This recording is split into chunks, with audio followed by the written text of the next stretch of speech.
Now, have you ever been asked a question by a child that's left you scratching your head? Well, you're not alone. According to a new survey, almost half of parents admit they feel inadequate when their children ask them questions they can't answer, such as, how is rain made? Why is the sea salty? Where does God live? And shamefully, a quarter of mums and dads admitted to making an answer up to avoid saying that they had no idea. So, how do you cope when a child outsmarts you? Well, you see, you've got to be a bit canny, haven't you, with kids? It depends what they're asking you as well. But I just say, why? I throw it right back to them. All right, Mummy. Yes? How are babies made? Why do you want to know that, Sherrie? Because I want to know how they're made. No, but why, what's brought this up? Why do you want to know? Because I want to. Tell me. No, tell me how they're made. But where have you heard about this? Where have you heard Because I haven't done it for so long, Jane. I've got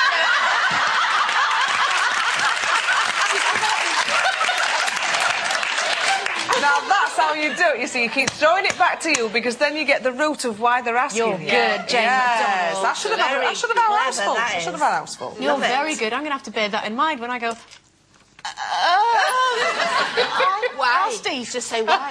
Yeah. Just say why. OK. Yeah. I did do that at a television programme as well. You did? Are you smarter than a 10-year-old? Oh, yes, you did. And what was the answer? Yes, they outsmarted me. But, do you know, it was really hard. Well, all these kids were really brainy.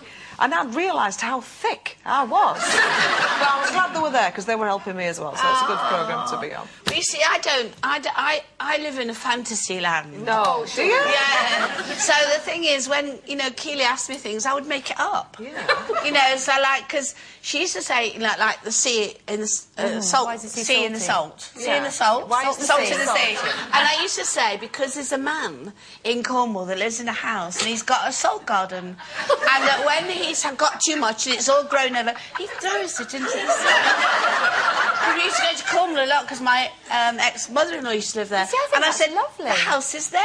She's got... And then in the sky and all the stars, I used to say, there's the plough, but then I couldn't remember what the others were, so I'd go, and there's the house, and there's the garden that Jack built, and so we'd got a whole sky full of people, and it never harmed her. No. You see, the thing is, Sherrie, and everybody's laughing, but Roald Dahl made a whole career out of it. Absolutely. It's a lovely thing, I think, and especially the salt and the sea story. I mean, as long as at some point you get down to basic facts. No, the only thing is, Andrea, is I used to say that it was all right to when people didn't wear clothes. So she did get to the point where, when she was little, she used to go into an department store and take all her clothes off. I know, and that became difficult to explain to her. No, you don't do it when we're out. No. And so that was, but she was fine. And do you know what? Finley's just turned 8, and you know, earlier on this week we had probably one of the nicest moments that we've had together. We really got the feeling that he's growing up. We went to see A Christmas Carol, you know, the animated film that's out at the moment, the Jim Carrey one. Go and see it if you've not seen it yet. It's fabulous, and it's got quite grown-up themes in it. It's not really a children's film, and so we had a little bit of a Mummy and Finley day, and then we went out for something to eat afterwards, and we sat and discussed the film. There's obviously some fairly adult themes in there, you know, to do with, you know, death and repercussions of how you behave and this sort of thing. And it was really interesting getting his take on it. He wasn't frightened by the, you know, there's one bit, there's an apparition of death with a bony finger and all this sort of stuff, and he's falling towards a coffin, and he thought that he could work it out in his own little head, and it was really quite interesting to hear his take on it, and I answered all his questions very honestly. You know, I didn't try and fob him off, and it was nice. I found the same, that in a way you can't patronise kids. You've got to tell them it straight. You know, if they ask you a question, tell them straight. Apart from the babies and then, well, no, even that, because then it's not scary. If I think they sense if you're not actually being absolutely straight with them, and then they're even more inquisitive. They want to know, oh, there's something here that I shouldn't be knowing, you know, sort of. But I absolutely agree with Jane. The thing to do, I find, is to buy time, really. If you throw it straight back to them, well, what would you do? What do you think the answer is to that? You know, how many of those do you think there should be? Then you've got time just to think, oh, how is the answer to that? I only do that with maths questions. What do you think it is? That's very good, Steve.